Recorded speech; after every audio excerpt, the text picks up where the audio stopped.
बघा आपला जो चालू आहे आता जो आपल्याला बघायचा आहे तो म्हणजे परपेंडिक्युलर बायसेक्टर थेरम, ठीक आहे. जो परपेंडिक्युलर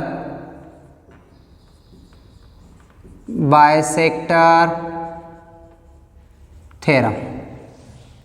आता याच्यामध्ये परपेंडिक्युलर बायसेक्टर थेरम मध्ये काय असतं बघा, सेंटेन्स काय आहे, every point on the perpendicular bisector of a segment is equidistance from the end point of the segment, हे की नाही. म्हणजे याच्यामध्ये असं म्हटलंय every point on the perpendicular, म्हणजे जेवढे पण पॉइंट असतील पण कशावर, परपेंडिक्युलरवर, हे की नाही.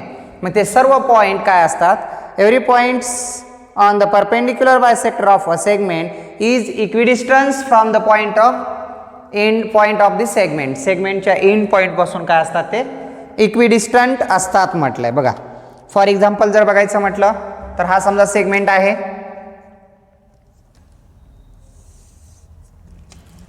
या सेगमेंटवर काय केलं आपण, परपेंडिक्युलर बायसेक्टर काढलाय,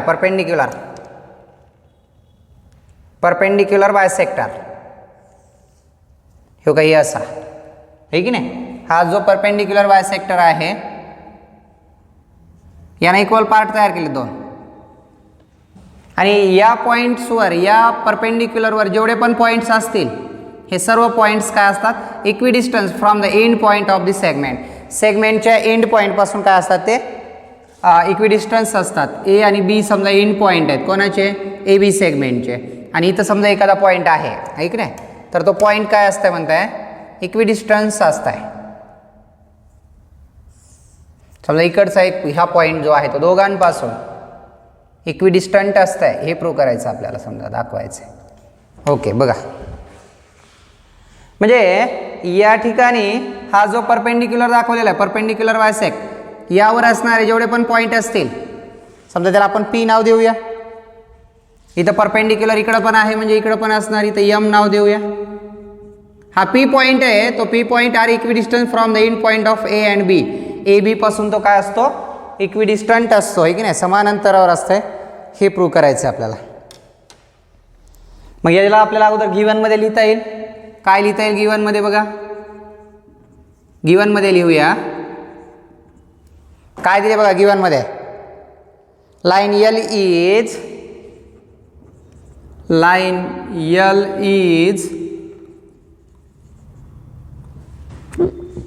perpendicular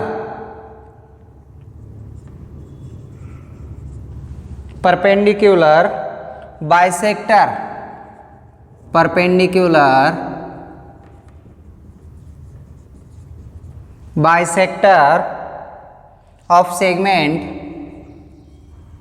segment AB at point M. At point M. M मध्ये तो काय आहे, लाईन L. ही जी L लाईन आहे ही परपेंडिक्युलर आहे म्हणते, कोणत्या पॉइंट मध्ये, ॲट पॉइंट M. हे गिवन झालं. टू प्रूव्ह, काय प्रूव्ह करायचं आहे आपल्याला, की यामध्ये हा पी पॉइंट जो आहे तो इक्विडिस्टन्स आहे, म्हणजे A P is equal to P B किंवा बी पी हे इक्वल दाखवायचं आपल्याला. P A is equal to P B, P B. जो पी पॉइंट आहे तो ए पासून आणि बी पासून काय आहे, आर इक्विडिस्टंट, समान अंतरावर आहे. हे गेट टू प्रूव्ह झाला. कन्स्ट्रक्शन केलंय का आपण, कन्स्ट्रक्शन ड्रॉ केलेली आहे. मग बघा, construct, draw segment AP, draw segment AP and PB. AP, draw segment AP and BP किंवा PB या दोन ड्रॉ करून घेतल्या, AP आणि BP. ओके बघा प्रूफमध्ये बघूया आता. बघा प्रूफमध्ये बघताना आपल्याला या दोन ट्रायंगलमध्ये बघावं लागेल, या दोन ट्रायंगलमध्ये, ठीक नाही, या दोन ट्रायंगलमध्ये आपल्याला कंपॅरिझन करावं लागेल. In triangle PMA and PMB या दोन ट्रायंगलमध्ये, in triangle PMA,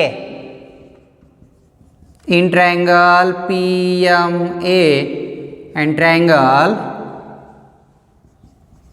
PMB, PMA and PMB मध्ये बघा नंबर 1चं काय बघावं लागेल आपल्याला, segment PM, segment PM,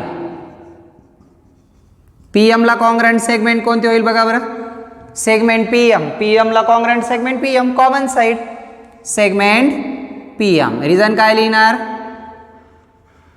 common side. Okay, त्यानंतर काय लिहिणार मग, angle PMA, angle PMA congruent angle PMB, PMA PMB, each 90, each 90, लंबाई हे 90 डिग्रीचा, प्रत्येकी 90 अंशाचा. आणि त्यानंतर segment AM, segment AM congruent segment BM, याचं रिझन लिहिणार बाय गिवन, गिवन मध्ये सांगितलंय हे की नाही, हे गिवन मध्ये सिम्बॉल दिलेत, याचा अर्थ ते दोन्ही कॉन्ग्रंट म्हटलेलं आहे. मग therefore triangle PMA, PMA congruent triangle PMB by in which test, SAS, SAS test. कोणत्या टेस्टनं कॉन्ग्रंट झाले मग ते, SAS, two sides and one angle, आहे की नाही, two sides and one angle. मग याची आपल्याला करस्पॉन्डिंग साइड सांगावं लागतील. मग सेगमेंट PA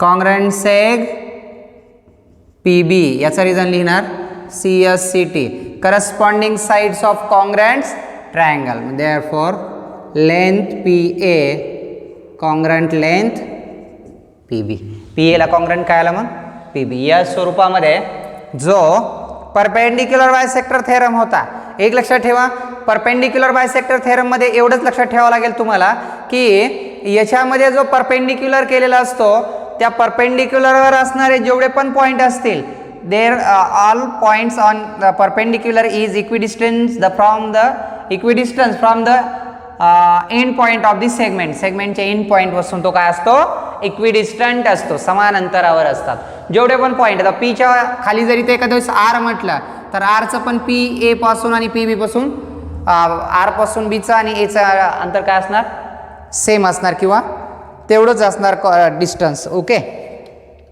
या स्वरूपामध्ये त्या ठिकाणी दिलेला आपल्याला जो परपेंडिक्युलर बायसेक्टरचा थेरम होता तो या ठिकाणी होईल. ठीक आहे, आता याच्यानंतर जो आपल्याला नेक्स्ट सांगितलेला आहे थेरम तो बघूया. त्यानंतरचा आहे अँगल बायसेक्टर थेरम. कोणता, अँगल बायसेक्टर थेरम. आता अँगल बायसेक्टर थेरम मध्ये आपल्याला बघावं लागेल. बघा, अँगल बायसेक्टर आपल्याला माहिती आहे, अँगल बायसेक्टर त्या अँगलचे इक्वल टू पार्ट्स तयार करतो तर त्याला आपण अँगल बायसेक्टर असं म्हणतो, आहे की नाही. मग आता याच्यानंतरचा जो थेरम आहे तो बघूया आपण, अँगल बायसेक्टर थेरम. हा परपेंडिक्युलर बायसेक्टर थेरम होता, आता कोणता आहे, अँगल बायसेक्टर थेरम. म्हणजे परपेंडिक्युलर बायसेक्टर थेरम मध्ये काय असतो की परपेंडिक्युलरवर जेवढे पण पॉइंट असतील, हे की नाही, याच्यावर ते इक्विडिस्टन्स असतात. कुठून, end point of the segment, सेगमेंटच्या एंड पॉइंट पासून ते काय असतात, समान अंतरावर असतात, इक्विडिस्टंट असतात असं म्हटलंय. ठीक आहे, आता याच्यानंतरचा जो सेकंड नंबरचा थेरम आहे आपल्याला दिलेला तो म्हणजे अँगल बायसेक्टर थेरम आहे की नाही. बघा मग अँगल बायसेक्टर थेरम, त्यामध्ये रिझन दिलं असेल त्याचं अँगल बायसेक्टर थेरमचं, आहे की नाही, किंवा त्याला आपण रिझन म्हणण्यापेक्षा सेंटेन्स दिला असेल. काय सेंटेन्स असतं अँगल बायसेक्टर थेरमचं, आहे की नाही. बघा,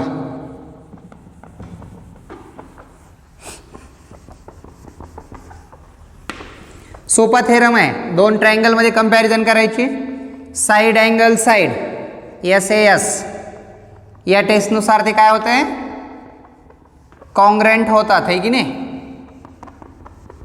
आणि दोन ट्रायंगल कॉन्ग्रंट झाल्याच्यानंतर त्याच्या corresponding sides CSCT, corresponding sides of congruents triangle.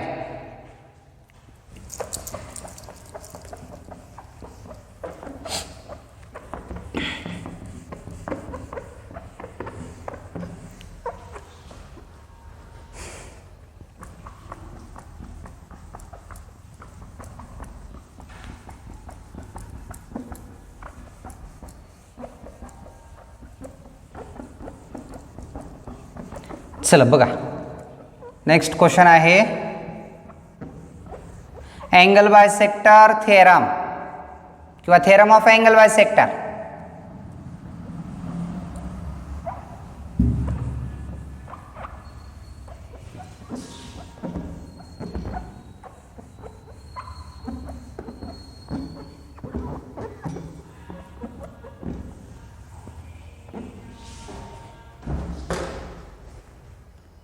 Angle bisector theorem.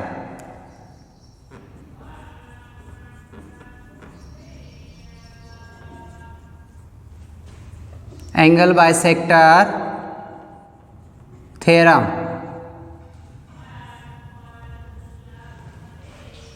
काय बघा एंगल बायसेक्टर थ्योरम.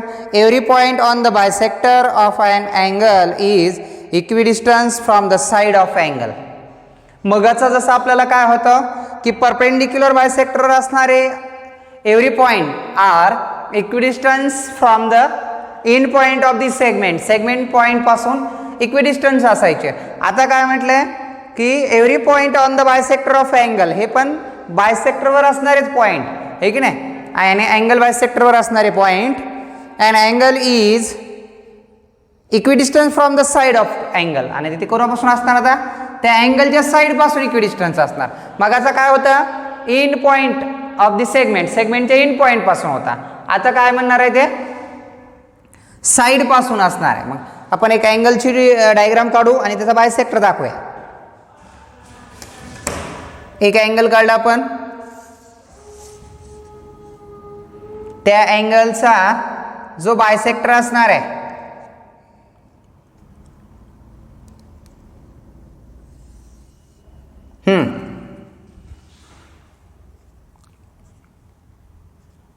हा जो बायसेक्टर आहे तो भी इक्विडिस्टंट असताय म्हणताय.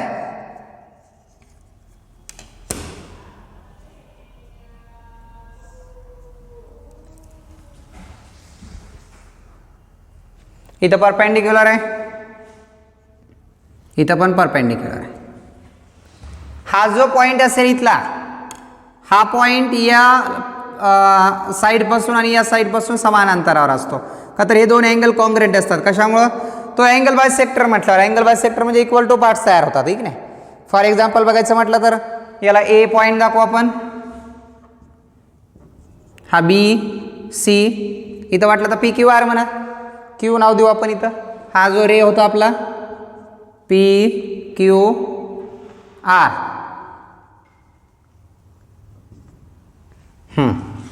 बघा अँगल बायसेक्टर थेरम मध्ये म्हटलं every point on the bisector of an angle is equidistance from the side of the angle. या साइडच्या याच्यापासून हा अँगलवरचा पॉइंट काय असतो, इक्विडिस्टंट असतो म्हणताय. हे झालं सेंटेन्समध्ये. आपल्याला आता गिवन बघावं लागेल अगोदर. बघा गिवन मध्ये काय दिलंय ते बघूया.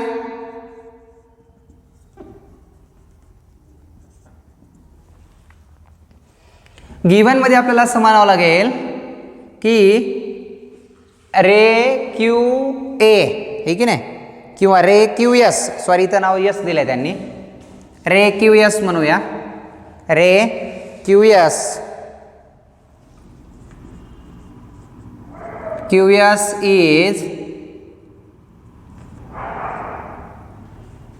S is bisector of angle P Q R. P Q आरचा तो काय आहे, बायसेक्टर आहे. Point A is point on ray Q S. Point A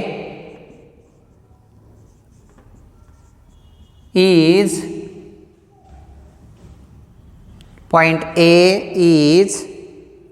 any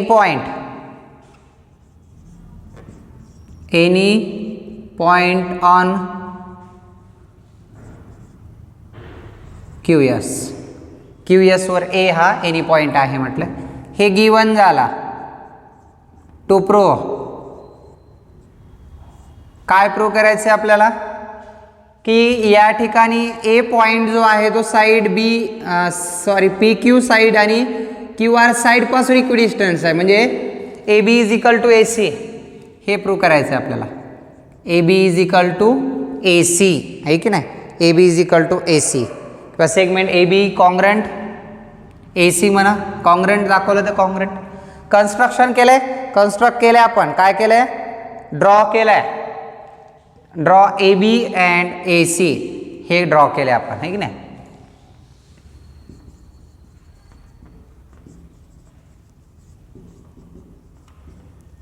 A B and A C construction. प्रूफमध्ये बघूया आता. प्रूफमध्ये बघताना आपल्याला या दोन ट्रायंगलमध्ये बघावं लागेल, या दोन ट्रायंगलमध्ये आपल्याला बघावं लागेल आहे की नाही. मग आता या दोन ट्रायंगलमध्ये बघताना आपल्याला या ठिकाणी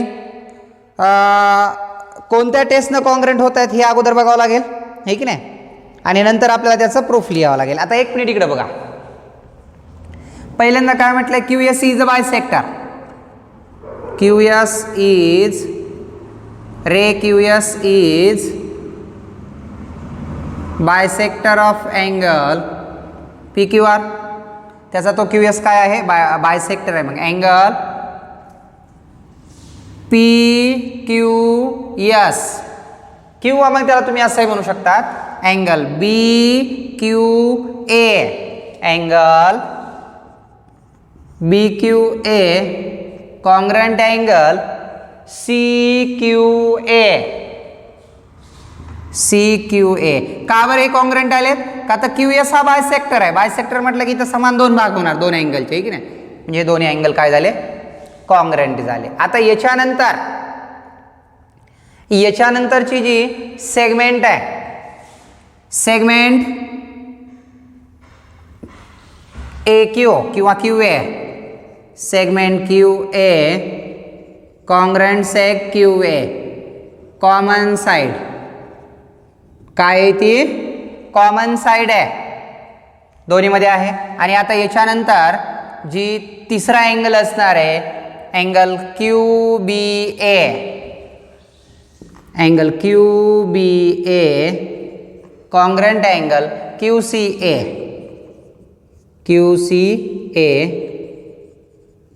ईच 90 डिग्री, ईच काय आले 90 degree. Therefore triangle A B Q congruent triangle A C Q, reason काय येणार ए एस किंवा एस ए एस और किंवा त्याला एस ए असं पण म्हणू शकतो. मग therefore corresponding sides of congruent triangle segment A B A, segment A B congruent segment A C, reason काय लिहिणार C S C T corresponding sides of congruent triangle. मग आपलं A B congruent A C prove झालं का बघा. म्हणजे या स्वरूपामध्ये जो आपल्याला दिलेला प्रॅक्टिस सेटच्या आधी जे थेरम होते आपले आहे की नाही, कोणकोणते थेरम आहेत बघा. त्यामध्ये एक अँगल बायसेक्टर थेरम आहे की नाही, आणि जो दुसरा आहे जो आपण त्याला काय म्हणतो दिलेला आपला परपेंडिक्युलर बायसेक्टर थेरम. हे दोन थेरम या स्वरूपामध्ये होते आहे की नाही. म्हणजे या ठिकाणी दोन ट्रायंगलमध्ये कंपॅरिझन केला आहे की नाही, आणि दोन ट्रायंगलमध्ये कंपॅरिझन केल्याच्या नंतर ते दोन ट्रायंगल कोणत्या टेस्टनं कॉन्ग्रंट होतात, एकतर ए एस किंवा एस ए आणि त्याच्या C S C T corresponding sides of congruent triangle ही जे साईड आहेत त्या बघितल्या. ठीक आहे. आता याच्यानंतर जो आपल्याला बघायचा आहे तो म्हणजे sum of two sides of triangle is greater than the third side. हा जो थेरम आहे तो बघायचा आहे. म्हणजे काय म्हणताय त्याच्यामध्ये sum of two sides of triangle is greater than third side. एका ट्रायंगलच्या कोणत्याही दोन साइडची सम ही तिसऱ्या साइड्सपेक्षा काय असते डेफिनेटली ग्रेटर असते. ठीक नाही, मोठीच असते कोणत्याही दोनची. ठीक नाही, म्हणजे the sum of any two sides of triangle is greater than the third sides. दोन यांची बेरीज तिसऱ्या बाजूपेक्षा काय असते ग्रेटर असते, मोठी असते. ठीक आहे, चालतंय. याच्यानंतर बघूया आता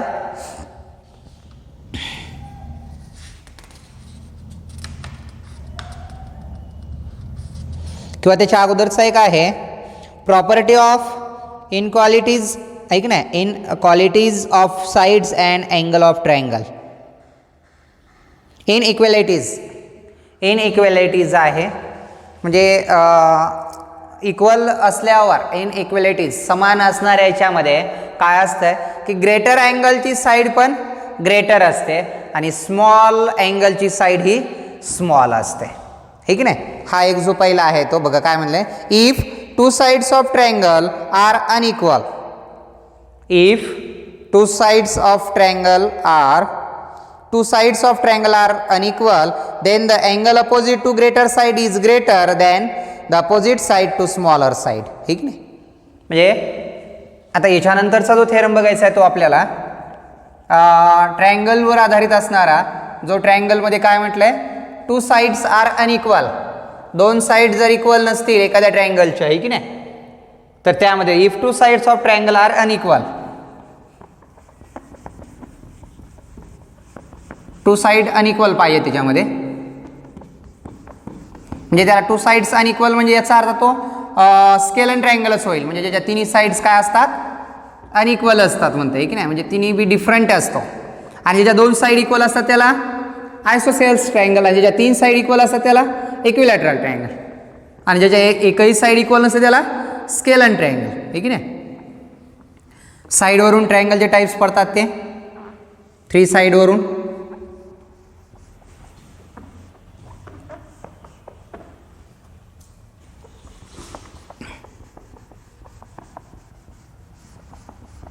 बघूया, चला बघा, 2 थेरम बघितले आपण.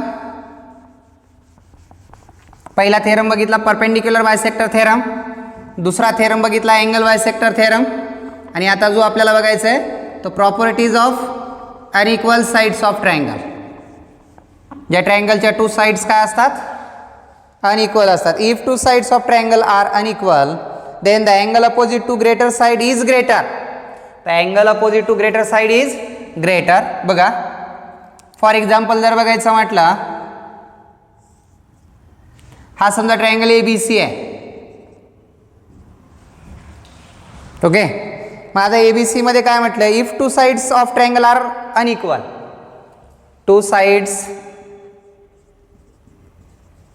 Sides of triangle is unequal आहेत.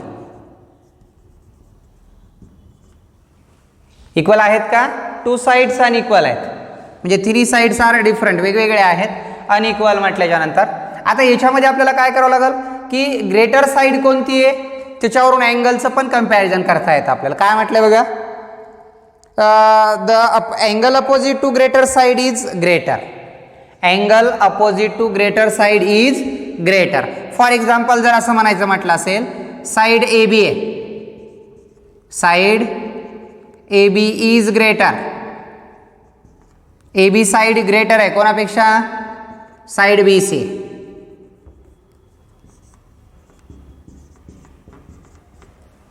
आणि BC is greater side AC.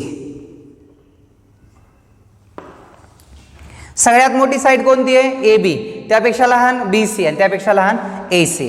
साइडवरून जर आपल्याला माहित असेल तर याच्यावरून आपल्याला डेफिनेट अँगल पण सगळ्यात कोणता मोठा आहे तो सांगता येतो. मग एक लक्षात ठेवायचं, जी साइड मोठी असेल त्याचा अपोजिट अँगल ही ग्रेटर असतो. साइड ग्रेटर कोणती आहे, BC, AB. ABचा या AB साइडचा अपोजिट अँगल कोणता आहे, अँगल C. मग angle C is greater, angle C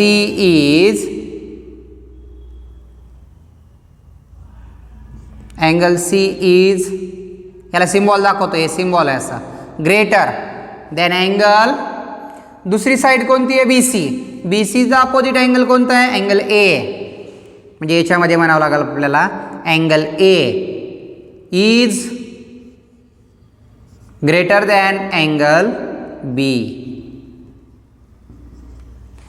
साइडवरून आपण अँगल ओळखू सांगू शकतो. मला सांगा सगळ्यात मोठी साइड कोणती म्हणताय, AB. AB जर बरं एक म्हटलं तर हे 6 म्हणा, 6 सेंटीमीटर. त्यानंतर BC म्हटलं तर हे 5 आहे आणि हे 4 आहे, समजा असं आपण गृहीत धरला. याच्यात सगळ्यात ग्रेटर साइड कोणती आहे, AB.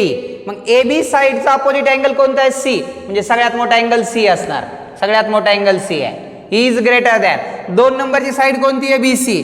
BCची अपोजिट अँगल कोणता आहे A, म्हणजे हा 2 नंबरचा अँगल आहे. आणि तिसरी साईड आहे AC, म्हणजे 3 नंबरचा अँगल हा B आहे. म्हणजे सगळ्यात लहान अँगल कोणता आहे तर अँगल B. आता हे झालं साईडवरून अँगल. आता अँगलवरून पण साईड सांगता येतात पहा. अँगलवरून पण काय करता येतं साईड सांगता येतात. हा समजा 60 आहे, हा 70 आहे आणि हा 50 आहे. PQR आहे समजा. आता इथे अँगलचं मेजर दिले आपल्याला. अँगलवरून ग्रेटर साईड सांगायच्यात. मला सांगा सगळ्यात मोठा अँगल कोणता इथं 50, 60, 70, 70. मग 70 अँगलची अपोजिट साईड कोणती आहे PR. म्हणजे सगळ्यात मोठी साईड कोणती असणार side PR is more than. पुन्हा सेकंड नंबरचा अँगल P ची अपोजिट साईड QR. आणि ती त्यापेक्षा मोठ्या साईडपेक्षा कोणत्या आहे PR, QR and PQ. PQ जी आहे ती मात्र सगळ्यात लहान साईड आहे. का तर PQ साईड ही सगळ्यात लहान अँगलची अपोजिट साईड आहे. 50 अँगलची अपोजिट साईड म्हणजे PQ आहे, हे की नाही. 60 अंशाच्या कोणासमोरील बाजू म्हणजे QR आहे आणि 70 अंशासमोरील म्हणजे PR आहे. सगळ्यात मोठी PR, त्यानंतर QR आणि त्यानंतर PQ. म्हणजे या ठिकाणी असं सांगितलंय if two sides of a triangle are unequal then the angle opposite to its greater side is greater than the opposite is smaller angle, ठीक आहे नाही. म्हणजे स्मॉलर साईड्सपेक्षा स्मॉलर अँगलची जी साईड असणार आहे त्याच्यापेक्षा ग्रेटर अँगलची अपोजिट साईड ही ग्रेटर असते. हा जो आहे तो या ठिकाणी आपल्याला थेरम आहे, ठीक आहे, किंवा प्रॉपर्टीज आहे. प्रॉपर्टीज ऑफ इनइक्वॅलिटीज ट्रायंगलमध्ये त्या स्वरूपाची प्रॉपर्टीज आहे, ठीक आहे. कळालं का. म्हणजे इथं काय लक्षात ठेवावं लागणार तुम्हाला the side opposite to greater angle is greater. मोठ्या कोणासमोरील बाजू पण मोठी असते, ठीक नाही. The side opposite to greater angle is greater किंवा the angle opposite to greater side is greater. The angle opposite to smaller side is smaller.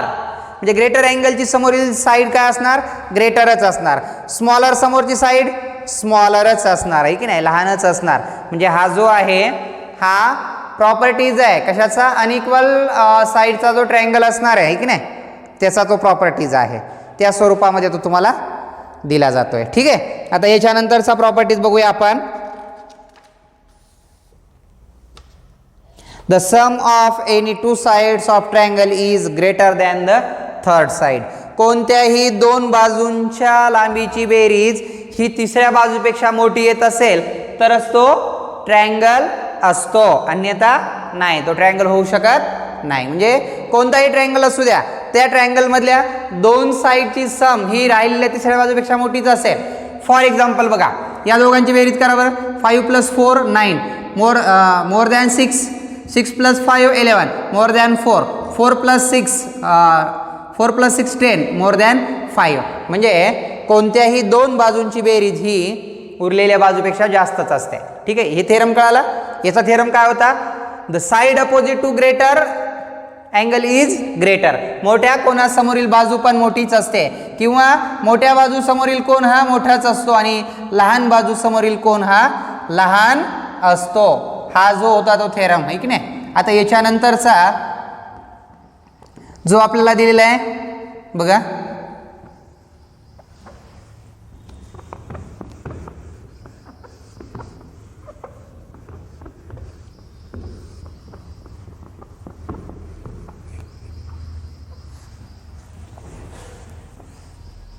बघा काय इथं the sum of any two sides. The sum of any two sides. Sum of any two sides of a triangle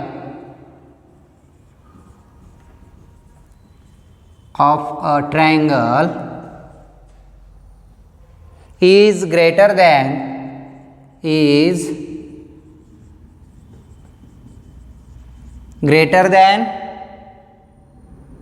the third side, greater than the third side. काय म्हणताय the sum of any two sides is of a triangle is greater than the third side, कोणत्याही दोघांची बेरीज ही तिसऱ्यापेक्षा मोठी असते म्हणताय. बरोबर आहे. मग मला सांगा A B plus B C is more than A C, किंवा A B plus A C is more than B C, किंवा याला आपण असं म्हणू शकतो A C plus B C is more than A B. बरोबर आहे. म्हणजे कोणत्याही दोन बाजूंची सम ही रिमेनिंग थर्ड साईडपेक्षा ग्रेटर असते. The sum of any two sides of triangle is greater than the third side. कोणत्याही दोघांची बेरीज ही तिसऱ्यापेक्षा मोठी असते. या दोघांची बेरीज बघायच्यापेक्षा मोठी, या दोघांची बेरीज याच्यापेक्षा मोठी आहे. हा प्रॉपर्टीजच आहे, तरच तो ट्रायंगल असतो, अन्यथा ट्रायंगल असत नाही. हा जो प्रॉपर्टीज होता तो आपला आजच्या याच्यामधला लास्ट प्रॉपर्टीज होता, की नाही, जो थेरमच्या याच्यामध्ये म्हणतो आपण तो या स्वरूपामध्ये होता. आता याच्यानंतरचा जो आपला प्रॅक्टिस सेट आहे, कोणता प्रॅक्टिस सेट 3.4, हा जो प्रॅक्टिस सेट आहे तो आता आपण उद्याला बघणार आहोत. ठीक आहे. एवढे आजचे झालेले प्रॉपर्टीज बघा व्यवस्थित, त्यानंतर बाकीचं बघूया. चालतंय.